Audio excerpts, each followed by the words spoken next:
इन्टरनेटको धेरै प्रयोग भइरहेको अहिलेको समयमा अनलाइनमा रहेका व्यक्तिगत डेटामाथि साइबर आक्रमण तथा अनधिकृत पहुँच राख्ने घटना बढिरहेका छन्। केही सावधानी अपनाउँदा यस्तो जोखिम कम गर्न सकिन्छ। पहिला त विपदको बेला दबावमा परेर अनलाइनमा व्यक्तिगत जानकारी दिन हतार नगरौँ। आफ्नो युजर आइडी र पासवर्डहरूलाई नदिउँ। झुक्किएर कसैलाई दिएको भए पासवर्ड परिवर्तन गरौँ। अपरिचित र शङ्कास्पद लाग्ने इमेल, कल तथा एसएमएसको व्यवस्था गरौँ। भाइबर र व्हाट्सएप जस्ता माध्यममा समेत पहिचान नखुलेका व्यक्तिसँग दोहोरो संवाद नगरौँ। त्यस्ताबाट आएका लिङ्क तथा फाइल पनि नखोलौँ। आफ्नो अनलाइन एकाउन्ट अरू कसैले प्रयोग गरिरहेको त छैन? सचेत रहौँ। त्यसका लागि एक्टिभ सेसन चेक गरौँ। बलियो र सजिलै अनुमान गर्न नसकिने पासवर्ड राखौँ। बरु पासवर्ड म्यानेजरको प्रयोग गरौँ। एउटै पासवर्ड धेरैतिर प्रयोग नगरौँ। सकेसम्म पाइरेटेड र क्र्याक सफ्टवेयर प्रयोग नगरौँ। अपरेटिङ सिस्टमलाई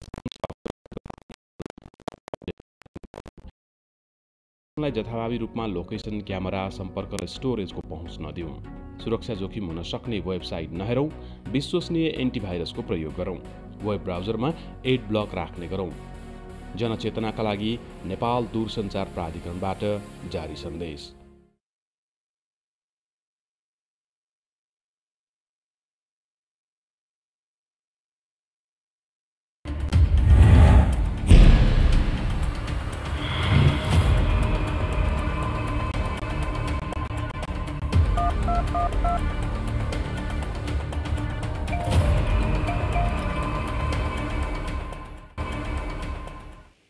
दर्शकवृन्द नमस्कार। कार्यक्रम कोभिड हटलाइनको यो नयाँ श्रृङ्खलामा तपाईहरू सम्पूर्णलाई हार्दिक स्वागत छ। म किशोर निरोला। दर्शकवृन्द, हामी यस कार्यक्रममा तपाईँले भोग्नुभएका विभिन्न समस्या गुनासा तिनको समाधान र सम्बन्धित निकायसँग जोडिँदै खबरदारी गर्दै तपाईँको समस्यामा थोरै भए पनि मलम लगाउनको लागि हरेक दिन उपस्थित हुने गरेका छौँ। आइतबारदेखि शुक्रबारसम्म 12:30 बजे र शनिबारको दिन 11:30 बजे यो कार्यक्रम लिएर उपस्थित हुने गरेका छौँ। र आज पनि तपाईँले पठाउनुभएका विभिन्न समस्या, सार्वजनिक महत्त्वका विषय र समसामयिक विषयलाई पनि कार्यक्रममा लिएर उपस्थित भएका छौँ र यो सहयात्रामा हामीलाई साथ दिइरहेको छ नेपाल दूरसञ्चार प्राधिकरणले।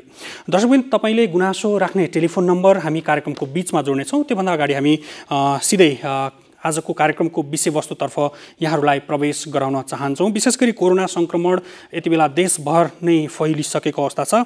विशेष गरी केही क्षेत्रहरू निकै आक्रान्त बनेका छन्। केही स्थानीय तहले र केही जिल्ला प्रशासन कार्यालयले लकडाउनलाई कडाई गरिरहेका छन् भने निषेधाज्ञा जारी गर्नुपर्ने अवस्था पनि कतिपय ठाउँमा सिर्जना भएको छ। यो विषयलाई जोड्दैछौँ। सँगसँगै काठमाडौँको ट्राफिक प्रहरीमा पनि कोरोना सङ्क्रमण देखिएको छ। विशेष गरी 2 जना ट्राफिक प्रहरीमा कोरोना सङ्क्रमण पुष्टि भएपछि हिजोदेखि 365 जना ट्राफिक प्रहरीहरू क्वारेन्टाइनमा बसिराख्नु भएको छ। यो विषय पनि आजको कार्यक्रममा जोड्दैछौँ र विशेष गरी यहाँलाई पहिलो विषयवस्तुतर्फ जोड्दैछु र सेती प्रादेशिक अस्पताल धनगढीतर्फ जोड्दैछौँ। त्यहाँबाट हामीसँग हुनुहुन्छ डाक्टर शेरबहादुर कमार। डाक्टर साहब, स्वागत छ यहाँलाई कार्यक्रममा। हस्, धन्यवाद। विशेष गरी सेती प्रादेशिक अस्पतालले लकडाउन सुरु भएदेखि नै कोरोना सङ्क्रमणको जोखिमदेखि नै यहाँले अहोरात्र खटिराख्नु भएको छ जुन कोरोना सङ्क्रमण टेस्ट गर्नको लागि। अहिलेको स्थिति के छ त्यहाँ? पछिल्लो समय कोरोनाको फ्लो कस्तो छ, रेसियो कस्तो छ, अलिकति बताइदिनुहुन्छ। अब सुदूरपश्चिम, त्यसमा पनि सेती प्रादेशिक अस्पताल कोभिड-19मा चाहिँ अलि धेरै केसहरू नै भएको एउटा अस्पताल मध्ये पर्छ र सुरुमा चौथो केसबाट सुरु भएको र बिचमा एकदम धेरै केसहरू देखा परेको थियो भने हालसालै चाहिँ यो सुदूरपश्चिममा केसहरू मात्र घट्दै गएको छ, तर पनि केसहरू देखिराखेको छ। सेती प्रादेशिक अस्पतालमा चाहिँ अहिले हाम्रो कोभिड-19 वार्डमा चाहिँ 3 जना मात्रै बिरामी हुनुहुन्छ। हजुर। र हिजो चाहिँ करिब कैलालीमा चाहिँ 30-32 जनाको हाराहारीमा चाहिँ नयाँ केस देखिएको छ। जस्तो वार्डमा 3 जना मात्रै हुनुहुन्छ, तर त्यहाँ सङ्कलन गरेको स्वाबको स्थिति के छ, कतिको सङ्ख्यामा छ र रिजल्ट आउन कति बाँकी छ? अब हिजोको केसमा चाहिँ 30 जना पोजिटिभ देखिएको छ। हाम्रो दिनको हाराहारीमा चाहिँ 150-180 को हाराहारीमा हाम्रो डेली केसहरूको टेस्ट हुन्छ। त्यो हिसाबले चाहिँ जाँच भइराखेको छ। हाम्रो यहाँको मेसिनको क्यापासिटी चाहिँ अब त्यतिको हुन्छ। जस्तो त्यहाँ स्वाब सङ्कलन गरिएका व्यक्तिहरू चाहिँ भारतबाट आएका अथवा त्यही समुदाय स्तरको हो भन्ने खालको केही पहिचान गर्न सक्ने स्थिति छ कि छैन? कस्तो खालका चाहिँ स्वाबहरू सङ्कलन गरिराखेको छ, अलिकति जानकारी गराइदिनु न। विशेष गरेर यहाँ स्वाब सङ्कलन चाहिँ अब अस्पतालमा काम गर्ने कर्मचारीहरूको हुन्छ, जो सङ्क्रमित व्यक्तिहरूकोमा थाहा भएर अथवा नभएर अथवा शङ्कास्पद व्यक्तिको सम्पर्कमा आउने स्वास्थ्य कर्मीहरूको पनि सङ्कलन हुन्छ। त्यसपछि सबभन्दा धेरै मात्रामा चाहिँ विदेशबाट आएर क्वारेन्टाइनमा बस्ने व्यक्तिहरूको स्वाब सङ्कलन हुन्छ। त्यसपछि अनि यो वार्डमा भर्ना भएको बिरामीहरू जो चाहिँ अब दीर्घ रोगीहरू, उमेरले 60 वर्षभन्दा बढीको दीर्घ रोगीहरू जसमा श्वास प्रश्वास सम्बन्धी समस्याहरू भएको बिरामीको चाहिँ हामीले स्वाब सङ्कलन गरेर हामी जाँच गर्दछौँ। तपाईँहरू फिल्डमै गएर जाँच गर्नुहुन्छ कि के छ? त्यो जाँच गर्ने अथवा स्वाब सङ्कलन गर्ने विधि अथवा त्यसको कार्यविधि के छ? म चाहिँ सेती प्रादेशिक अस्पतालमा काम गर्छु, फिजिसियन हो म। र हाम्रो चाहिँ अब पोजिटिभ र शङ्कास्पद जुन लक्षण लिएर आएको बिरामीहरू अथवा शङ्कास्पद बिरामीहरूलाई भर्ना गर्छौँ। त्यसपछि सपोर्टिभ म्यानेजमेन्ट के उपचार गर्नुपर्नेहरू गर्छौँ। शङ्का लागेको चाहिँ स्वाब सङ्कलन गर्छौँ। अस्पतालको दायित्व चाहिँ यहाँ आउने बिरामीहरूलाई स्वाब सङ्कलन गर्ने हो र कम्युनिटीमा गएरै गर्ने चाहिँ विभिन्न गाउँपालिका अनि पेरिफेरीको जनस्वास्थ्य कार्यालय, क्षेत्रीय निर्देशन, विभिन्न निकायहरूले चाहिँ अब समुदायमा गएर स्वाब सङ्कलन गर्ने कामहरू चाहिँ यो स्वास्थ्य कार्यालयसँग सम्बन्धित छ। हामी चाहिँ यो सेती प्रादेशिक अस्पतालसँग चाहिँ यो विशेष गरेर उपचारसँग चाहिँ सम्बन्धित बढी हुन्छ। जो शङ्का लागेर अस्पताल आउनुहुन्छ उहाँहरूको मात्रै तपाईँहरूले स्वाब परीक्षण गर्नुहुन्छ। विशेष गरी समुदाय स्तरमा कोरोना पुगिरहेको छ भन्ने खालका यदाकदा अपुष्ट समाचारहरू आइरहँदाखेरि तपाईँहरूकोमा आएका लक्षणहरू चाहिँ विशेष गरी समुदाय स्तरमा प्रवेश गरेको हो कि होइन भन्ने खालका केही त्यस्तो आकलन गर्न सक्ने स्थिति छ? विशेष गरी सेती प्रादेशिक अस्पतालमा सङ्कलन भएको स्वाबको विषयमा समुदायमा केसहरू चाहिँ छन् होइन। हाम्रो चौथो पाँचौँ केस नै समुदायको केस नै हो। जस्तै अब विदेशबाट अब सङ्क्रमित भएर विदेशबाट आउनुभएको व्यक्तिमा जाँच गर्दाखेरि पोजिटिभ देखियो भने चाहिँ आयातित भन्छौँ हामीले होइन। त विदेशबाट आएका व्यक्तिहरूसँग सम्पर्कमा आउने व्यक्तिहरूमा पोजिटिभ देखियो भने चाहिँ सामुदायिक केस भन्छौँ यो होइन। सामुदायिक केसमा चाहिँ अब विशेष गरेर यो सुरुकै जुन हाम्रो कतार विदेश दुबईबाट आएको व्यक्तिको घर परिवारमा नै देखिएको सामुदायिक केस नै हो, चौथो पाँचौँ केसहरू नै। त्यसबाहेक अरू फाटाफुट्टो रूपमा स्पोरेडिक भन्छ यो इपिडेमियोलोजिकल अथवा महामारी रोगको भाषामा चाहिँ स्पोरेडिक केसहरू समुदायमा छैन भन्न चाहिँ मिल्दैन, समुदायमा पनि छ। र एक्ज्याक्ट डाटा चाहिँ अब एनालाइसिस गरेर पब्लिस गरेको चाहिँ देखिँदैन। र जति पनि केसहरू छ मोर देन 95% धेरै केसहरू चाहिँ अब विदेशबाट आयातित नै हो। र समुदायमा पनि फाटाफुट्टो केसहरू चाहिँ छन्।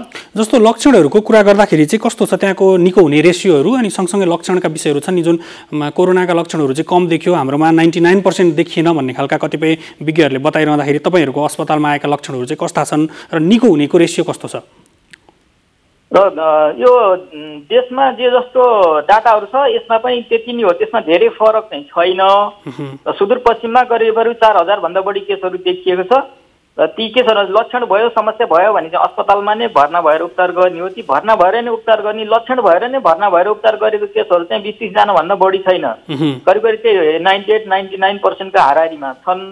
र लक्षण भएको केसहरू चाहिँ अहिले समुदायमा अथवा यो कोभिड-19 को बिरामीहरूमा त लक्षण भएको केसहरू चाहिँ अब त्यति टिपिकल केस जुन भनिन्छ नि, ज्वरो आउने, खोकी लाग्ने, सास फेर्न गाह्रो हुने, शरीरमा अलिक कम्प्लिकेसन हुँदै जाने त्यस्तो टिपिकल केसहरूको मात्रा चाहिँ न्यून नै छ। विशेष गरी अब तपाईँहरू फ्रन्टलाइनमा काम गरिराख्नु भएको छ, सेती प्रादेशिक अस्पतालमा काम गर्ने तपाईँहरू जस्ता स्वास्थ्य कर्मीहरूको चाहिँ सुरक्षाको दृष्टिकोणबाट कतिको सुरक्षित हुनुहुन्छ अथवा तपाईँहरूले त्यसको प्रबन्ध कसरी गर्नुभएको छ अस्पतालभित्र?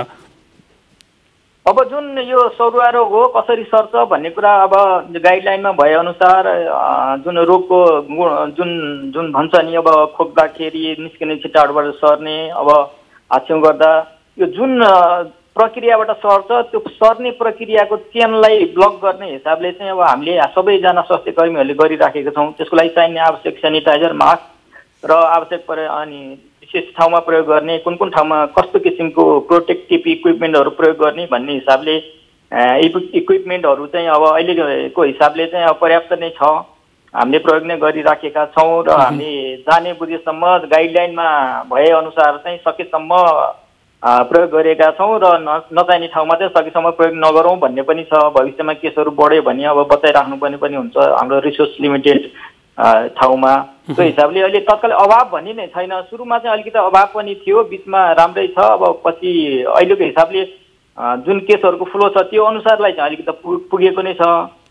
अब विदेशको विभिन्न ठाउँको डाटाहरू हेर्दाखेरि चाहिँ अब भविष्यमा के कस्तो अवस्था लिन्छ, केसहरू बढ्यो अनि कम्प्लिकेटेड केसहरू धेरै भयो, सङ्क्रमितको लक्षणहरू धेरै भयो, आइसियुमा राख्नुपर्ने, वार्डमा राखेर भर्ना गर्नुपर्ने त्यस्तो बिरामीहरू भयो भने चाहिँ अहिलेको जुन पूर्वाधार र अहिलेको इक्विपमेन्टहरूले चाहिँ धान्न सक्दैन, स्वास्थ्यकर्मी पनि अपुग नै हुन्छ। जस्तो कोभिड बाहेक अन्य अब विभिन्न खालका प्रकोपहरू पनि, झाडा पखाला लगायतका प्रकोपहरू पनि देखिरहेका छन्। त्यस्तो खालको प्रकोप र जसले चाहिँ सिम्टम्सहरू कोरोनासँग अथवा कोभिड-19सँग मिल्ने खालका सिम्टम्स भएका व्यक्तिहरूको फ्लो चाहिँ के छ? त्यस्ता रोगहरू अथवा त्यस्ता खालका प्रकोपहरू अथवा त्यस्ता बिरामीहरूको फ्लो चाहिँ के छ अस्पतालमा? अस्पतालमा एउटा चाहिँ यो दीर्घ रोगहरू हुन्छ जुन चाहिँ नियमित रूपमा जुनसुकै सिजनमा आउँछ, जस्तै प्रेसरको, हाइपरटेन्सन, डायबिटिज, सिओपिडी, दमको बिरामीहरू, बाथको रोगहरू होइन। अनि यी रोगहरू चाहिँ जुनसुकै सिजनमा नियमित रूपमा आइरहन्छन्, त्यो सङ्ख्याहरू चाहिँ त्यो यथावत नै छ। त्यसपछि अहिले यो सिजनलमा चाहिँ एउटा सिजनल रोग हुन्छ, अर्को यो सिजनमा हुने एउटा चाहिँ सङ्क्रमणहरू बढी हुन्छ। यो समयमा चाहिँ बढी मात्रामा चाहिँ यो मनसुन फिभरहरू बढी हुन्छ, जस्तै त्यसमा चाहिँ मलेरिया, टाइफाइड हुन्छ बढी, डेङ्गी फिभर हुन्छ, अनि स्कब टाइफस, यी रोगहरूको मात्रा बढिराखेको छ। त्यसपछि यो बाढीले गर्दाखेरि चाहिँ अब बाढीमा शुद्ध अशुद्ध पानीहरूले गर्दाखेरि हुने झाडा पखालाको रोगहरू, अनि यो डायरिया, डिसेन्ट्री, यी रोगहरू पनि अहिले बढिराखेको छ। विशेष गरेर यो समयमा चाहिँ यो सङ्क्रमित रोगहरू मलेरिया, टाइफाइड र अनि यो डेङ्गी फिभर, स्कब टाइफस, यी केसहरू पनि बढ्दैछ। अनि दीर्घ रोगहरूमा पनि अब यो अलिकति चिसो, अहिले ओसिलो हुन्छ, पानी परिसकेपछि ओसिलो दमहरू बढ्ने, अनि यो एलर्जिक खोकी, ओसिलो मौसममा हुने एलर्जिक ब्रोन्काइटिस अनि ब्रोन्कियल आजमा, यी केसहरू पनि अहिले बढिराखेको छ। विशेष गरी अब यो समुदाय स्तरमा हेर्दाखेरि चाहिँ सचेतनाको स्तर के छ? विशेष गरी कोभिड-19सँग सम्बन्धित रहेर मास्क लगाउने कुरामा र अन्य विभिन्न सतर्कताको विषय छ नि। कतिपय अवस्थामा चाहिँ केयरलेस गरेका कुराहरू पनि यदाकदा आइरहेछन्, भिडभाडमा गइरहेको र केयरलेस एकदमै बढेको भन्ने खालका गुनासहरू मन्त्रालयले बारम्बार चाहिँ रिक्वेस्ट गरिराख्नु परेको अवस्था छ। त्यहाँको अवस्था के छ विशेष गरी धनगढीको र तपाईँहरूको सेरोफेरोमा रहेको वातावरण? यहाँको अवस्था पनि यो देशभरिको अवस्था जस्तै हो, त्यसभन्दा फरक छैन। मानिसहरू डराउन छाडिसके र जुन ठाउँमा गयो नि भिडभाडहरू देखिन्छन्। अब जान्ने बुझ्ने, जस्तै ठाउँमा जान्ने बुझ्ने व्यक्तिहरूले पनि अब यो भिडभाड नगरौँ, मास्क लगाउँ, डिस्टेन्स मेन्टेन गरौँ भन्ने कुरा भनिराख्दाखेरि पनि अब त्यो मेन्टेन गरिराखेको पाइँदैन। जस्तै उदाहरणको लागि अब वार्डमा भर्ना भएर हामी भर्ना गर्छौँ, अनि भर्ना गर्ने बित्तिकै एकजना मात्रै बस्नु, अरू भिडभाड नगर्नु भनेर हामीले सल्लाह दिन्छौँ। तर राउन्ड लिन जाँदाखेरि दिउँसोतिर यसो वार्डतिर छिर्यो भने एकजना बिरामीको वरिपरि 4-5 बसेर गफ गरिराख्नु भएको हुन्छ। जति भने पनि त्यो लाग्दैन। अनि अर्को चाहिँ यो बिल काट्ने ठाउँमा, औषधि किन्ने ठाउँमा, हाम्रो अस्पताल वरिपरि होइन, अनि एक्सरे गर्ने ठाउँमा पनि भिडभाड छँदैछ। अब नगर्नु भन्ने कुरो होइन। त्यसरी जुन अनुशासन चाहिँ देखिँदैन जनताहरूमा, जान्ने बुझ्नेमा पनि देखिँदैन। यसले चाहिँ झन् गाह्रो गरिराखेको छ। अर्को जोखिम चाहिँ यो अवस्थामा के छ भने यो आन्तरिक लकडाउन खुलियो, सरकारबाट त्यस्तै निर्देश खुलियो भन्ने जुन न्युज आइसकेपछि मानिसहरूको चहलपहल चाहिँ अत्याधिक बढेको छ। सावधानीपूर्वक आवश्यक पर्ने ठाउँमा मात्रै गए हुने ठाउँमा चाहिँ, अनावश्यक ठाउँमा एकजना बिरामीको साथमा एकजना आए हुने ठाउँमा 2-3 जना आउने, यस्तो भिडभाड र अनुशासन चाहिँ पालना भएको छैन। यो रोग सङ्क्रमणको लागि हामीले जुन चेन ब्रेक गर्नुपर्ने हो, त्यो चेन ब्रेक गर्नको लागि चाहिँ जनता र अरू विभिन्न ठाउँको अनुशासन चाहिँ अब मिलेको छैन, पालना गरेको पाइँदैन। सबै ठाउँमा यस्तै हो, यहाँ पनि त्यस्तै छ। हुन्छ डाक्टर साहब, यहाँको महत्त्वपूर्ण समय र जानकारीको लागि धेरै धेरै धन्यवाद। दर्शकबिन्दु हुनुहुन्थ्यो धनगढी स्थित सेती प्रादेशिक अस्पतालका डाक्टर शेरबहादुर कमार। विशेष गरी त्यहाँ कोरोना सङ्क्रमणको दृष्टिकोणबाट आएका विभिन्न समाचारको विषयमा र हामीलाई प्राप्त भएका केही गुनासोको विषयमा पनि हामी जोडिँदै थियौँ। यसरी प्राप्त भएका विभिन्न खालका गुनासा र सार्वजनिक महत्त्वका विषयलाई हामी कार्यक्रममा जोड्दै आएका छौँ र विशेष गरी कोरोना सङ्क्रमणको दृष्टिकोणबाट हरेक नागरिकलाई सचेत गराउँदै तपाईँका समस्या समाधानमा थोरै भए पनि मलम लगाउनको लागि हामी हरेक दिन उपस्थित हुने गरेका छौँ। दर्शकबिन्दु, अलिकति म जानकारी गराउन चाहन्छु। नेपालमा यति बेला 20,000 भन्दा बढी व्यक्तिहरूमा कोरोना सङ्क्रमण देखिसकेको छ र भने 56 जनाको मृत्यु भएको छ र 14,000 भन्दा बढी व्यक्तिहरू निको भएर घर फर्किसकेको अवस्था छ र 5,000 भन्दा बढी व्यक्तिहरू आइसोलेसनमा रहनु भएको छ। तपाईँले गुनासो गर्ने टेलिफोन नम्बर यति बेला हामी यहाँनिर जोड्न चाहन्छौँ। 24 घण्टा तपाईँले आफ्ना गुनासाहरू, कोभिड-19सँग सम्बन्धित गुनासाहरू हामीलाई पठाउन सक्नुहुन्छ र हाम्रो सम्पर्क माध्यम रहेको छ 98 427 49 075। यो नम्बर 24 घण्टा खुला हुन्छ। तपाईँका समस्याहरू जुन कोभिडसँग सम्बन्धित रहेका छन्, ती समस्याहरू समाधानका निमित्त हामी 24 घण्टा तल्लीन रहेका छौँ र सम्बन्धित निकायलाई खबरदारी पनि गर्दै आएका छौँ। त्यसै गरी यदि तपाईँ फेसबुक प्रयोगकर्ता हुनुहुन्छ भने एनटिभी रेस्पोन्स हाम्रो फेसबुक पेज हो, त्यहाँ पनि तपाईँले आफ्ना गुनासाहरू 24 घण्टा टिपाउन सक्नुहुन्छ संसारको जुनसुकै कुनाबाट। त्यसै गरी अर्को सम्पर्क माध्यम रहेको छ NTV COVID-19 response@gmail.com। आफूलाई सहज हुने सम्पर्क माध्यममा तपाईँले तपाईँका गुनासाहरू हामीलाई टिपाउन सक्नुहुन्छ र हामी सम्बन्धित निकायलाई खबरदारी गर्छौँ र तपाईँका गुनासा र जिज्ञासालाई सम्बन्धित निकायसँग जोड्दै विज्ञसँग जोड्दै समस्या समाधानका लागि सेतुको रूपमा काम गर्दै आएका छौँ।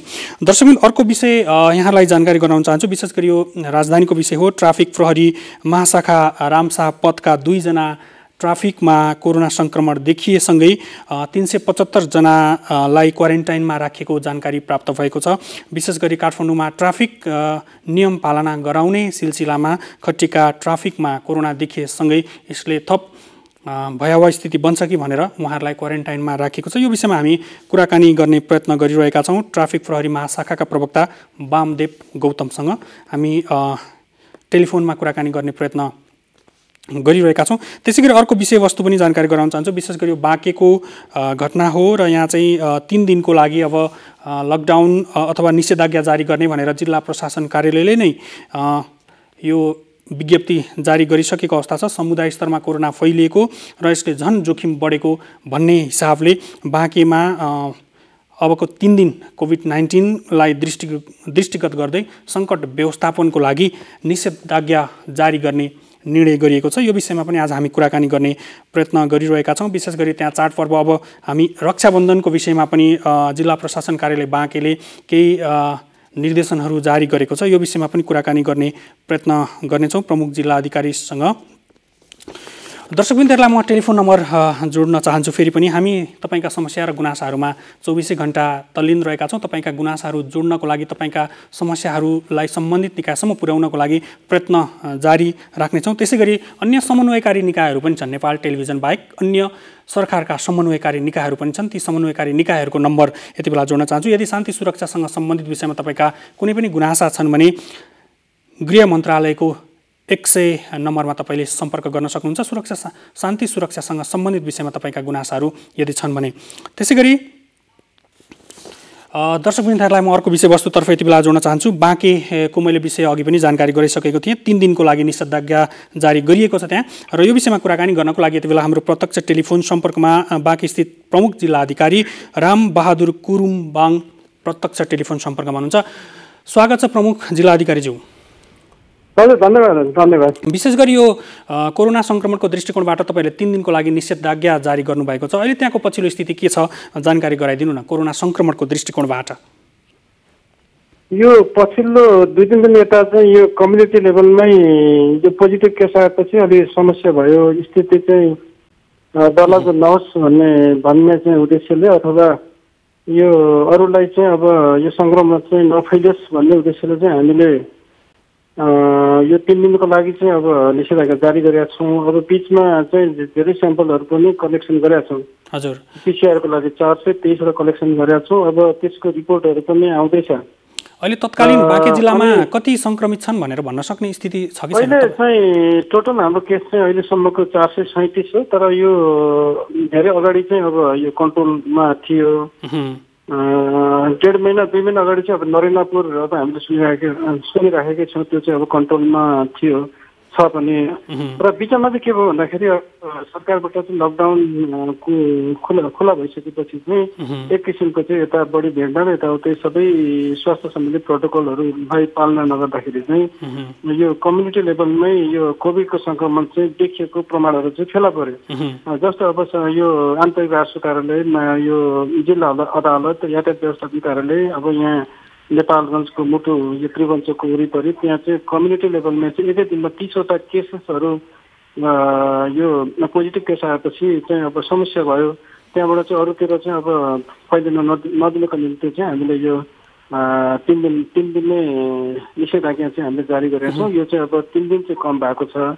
यो चाहिँ अब हामीले अब थप चाहिँ हामीले स्याम्पलहरू कलेक्सन गरेका छौँ। त्यसको रिपोर्टको आधारमा चाहिँ अगाडि कसरी अगाडि बढ्ने भन्ने चाहिँ स्ट्राटेजी चाहिँ हामीले बनाउँछौँ। 3 दिन बाहेक अगाडि पनि जान सक्छ। जस्तो अब रक्षाबन्धनको विषय पनि छ। तपाईँहरूले नोटिस विज्ञप्ति जारी गरिसक्नु भएको छ। विभिन्न खालका हिन्दूहरूको पर्वहरू आइरहँदाखेरि यो विषयमा पनि केही जानकारी गराइदिनुहुन्छ? के गर्दै हुनुहुन्छ तपाईँले अब यो भक्तजनहरूको भिड लाग्ने ठाउँमा क्षेत्रमा? के गरेका छौँ भन्दाखेरि यसमा उद्योग व्यापारहरू यो सार्वजनिक यातायातहरू चाहिँ बन्द हुन्छन्। त्यो दिन चाहिँ अब प्राइभेट निजी सवारी साधनहरू चल्ने हामीले इजाजत दिएको छौँ। र रक्षाबन्धन सम्बन्धी व्यवसायहरू जुन चाहिँ हामीले आजैबाट चाहिँ भोलिसम्म यो खुला गर्न चाहिँ इजाजत दिएको छौँ, त्यसले समस्या पार्दैन। जस्तो शान्ति सुरक्षाको विषयमा के छ त्यहाँको स्थिति, समग्र जिल्लाको शान्ति सुरक्षाको स्थिति? अब कोभिडमा त अब फ्रन्ट साइडमा त अब स्वास्थ्यकर्मी नै हुनुहुन्छ। अब यहाँ चाहिँ अब यो बोर्डर भएको हुनाले चाहिँ 1000भन्दा बढी सशस्त्र प्रहरी बल चाहिँ हाम्रो यो बोर्डरमा तैनात छ। त्यस्तै अब नेपाली सेना र नेपाल प्रहरी यो तिनटै सुरक्षा संयन्त्रहरू चाहिँ अब यो बन्दबन्दीलाई व्यवस्थापन गर्नको लागि चाहिँ पहिलाभन्दा अलिकति बढी चुस्त र अलिकति बढी चाहिँ अब लागिरहेछौँ हामी।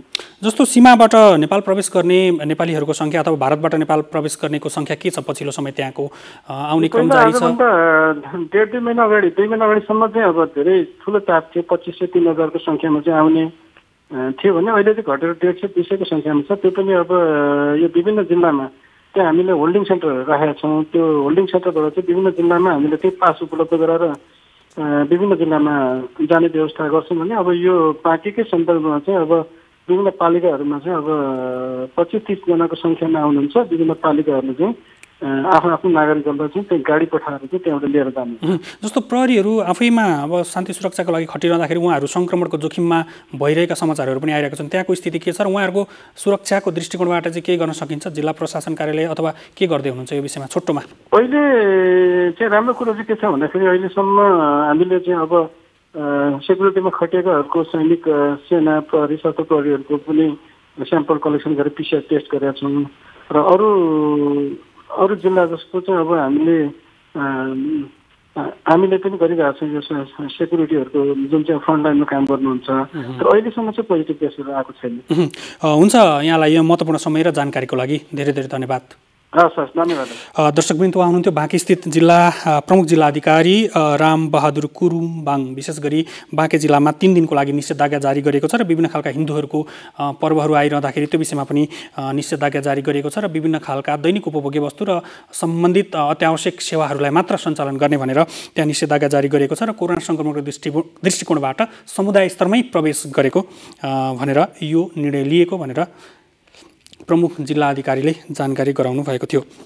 दर्शकवृन्द, अर्को विषयवस्तुतर्फ हामी कुराकानी गर्ने प्रयत्न गरिरहेका छौँ। विशेष गरी ट्राफिक प्रहरीको विषय छ। यो काठमाडौँको महानगरीय ट्राफिक प्रहरी महाशाखा रामशाहपथ बगीखानाका 2 जना प्रहरीहरूमा ट्राफिक प्रहरीमा कोरोना सङ्क्रमण देखिएपछि त्यहाँ रहेका 375 जना ट्राफिक प्रहरीहरूलाई यति बेला क्वारेन्टाइनमा राखिएको छ र विशेष गरी उपत्यकाको ट्राफिक व्यवस्थापनमा खटिने प्रहरीहरूमा नै कोरोना सङ्क्रमण देखिए पछाडि यसले थप भयावह स्थिति बन्छ कि भन्ने हेतुले पनि उहाँहरूलाई क्वारेन्टाइनमा राखिएको भनेर ट्राफिक प्रहरी महाशाखाका प्रमुख भीमप्रसाद ढकालले जानकारी दिनुभएको थियो र यो विषयमा हामी कुराकानी गर्ने प्रयत्न गरिरहेका छौँ। विशेष गरी वामदेव गौतम प्रवक्ता हुनुहुन्छ ट्राफिक प्रहरी महाशाखाका, हामीले उहाँसँग कुराकानी गर्ने प्रयत्न गरिरहेका छौँ। त्योभन्दा अगाडि यहाँलाई म केही सम्पर्क माध्यमहरू जोड्न चाहन्छु। विशेष गरी हेलो सरकार तपाईहरूको गुनासो सुन्नको लागि स्थापना गरेको निकाय हो। हरेक तपाईँका गुनासा र जिज्ञासाहरू त्यहाँ तपाईँले टिपाउन सक्नुहुन्छ। त्यहाँको टेलिफोन नम्बर रहेको छ 1111। प्रधानमन्त्री तथा मन्त्री परिषदको कार्यालय अन्तर्गत रहने यो निकाय तपाईँको गुनासो सुन्नको लागि, जिज्ञासा सुन्नको लागि स्थापना गरेको। उहाँले तपाईँका समस्यामा मध्यस्थकर्ताको भूमिका निर्वाह गर्नुहुनेछ। त्यसै गरी हेलो सरकार वेबसाइटमा पनि उपलब्ध छ www.gunaso.opmcm.gov.np। त्यसै गरी हेलो सरकार फेसबुक र ट्विटरमा पनि उपलब्ध छ। तपाईँले आफ्ना गुनासाहरू ट्याग गरेर त्यहाँ पठाउन सक्नुहुन्छ। ती गुनासाहरू उहाँहरूले मध्यस्थकर्ताको रूपमा काम गर्दै तपाईँले तपाईँका गुनासाहरू टिपाउन सक्नुहुन्छ। त्यसै गरी दैनिक उपभोग्य वस्तुसँग सम्बन्धित विषयमा तपाईँका गुनासा छन् भने 1137 वाणिज्य आपूर्ति तथा उपभोक्ता संरक्षण विभागको हटलाइनमा तपाईँले सिधै सम्पर्क गरेर आफ्ना गुनासाहरू टिपाउन सक्नुहुन्छ। त्यसै गरी स्वास्थ्यसँग सम्बन्धित विषयमा तपाईँका यदि गुनासा कुनै पनि छन् भने औषधिसँग सम्बन्धित विषयमा कालोबजारी भएका विषय, नपाइएका विषयहरू हुन सक्छन्, एम्बुलेन्सले ठगी गरेका विषयहरू हुन सक्छन्, तपाईँले सिधै सम्पर्क गर्न सक्नुहुन्छ। इभन पिसिआरमा पछिल्लो समय चाहिँ कालोबजारी भएको अथवा अनियमितता भएको, पहुँचको आधारमा परीक्षण गरिएको भन्ने खालका गुनासाहरू पनि हामीलाई प्राप्त हुने गरेका छन्। त्यो विषय पनि यदि त्यस्ता छन् भने तपाईँले हामीलाई पनि टिपाउन सक्नुहुन्छ। सँगसँगै स्वास्थ्य तथा जनसङ्ख्या मन्त्रालयको हटलाइन 1115 र 1133मा सिधै तपाईँले आफ्ना गुनासाहरू टिपाउन सक्नुहुन्छ।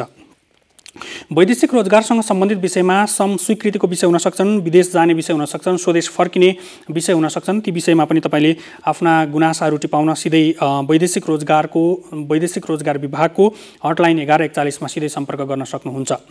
महानिर्देशक कुमार दाहालको नम्बर पनि रहेको छ 98511088 715। उहाँलाई पनि तपाईँले सिधै व्यक्तिगत रूपमा कल गरेर सम्पर्क गरेर आफ्ना गुनासाहरू टिपाउन सक्नुहुन्छ।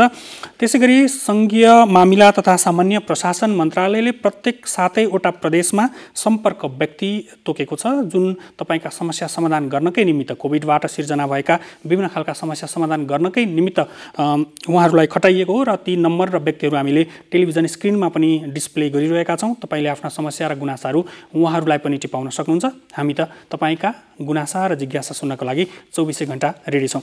दर्शकवृन्द, आजको एउटा विषय हामीले कार्यक्रममा प्रस्तुत गर्न सकेनौँ समय अभावको कारणले गर्दाखेरि, जुन ट्राफिक प्रहरीसँग सम्बन्धित रहेको थियो। आजको कार्यक्रमबाट हामी सबै बिदा चाहन्छौँ। तपाईँ जहाँ हुनुहुन्छ त्यहीँ सुरक्षित रहनुहोला। आंशिक रूपमा खुकुलो भएको लकडाउनमा हामी थप सचेत हुन आवश्यक छ। मास्कको अनिवार्य प्रयोग गर्न आवश्यक छ। यो लकडाउनको समयमा अथवा आंशिक रूपमा खुकुलो भएको लकडाउनमा भिडभाडमा नजाने र आफूलाई सुरक्षित राख्दै समग्र देशको सुरक्षामा तपाईँको भूमिका महत्त्वपूर्ण छ। यति भन्दै आजको कार्यक्रमबाट हामी सम्पूर्ण बिदा चाहन्छौँ। नमस्कार।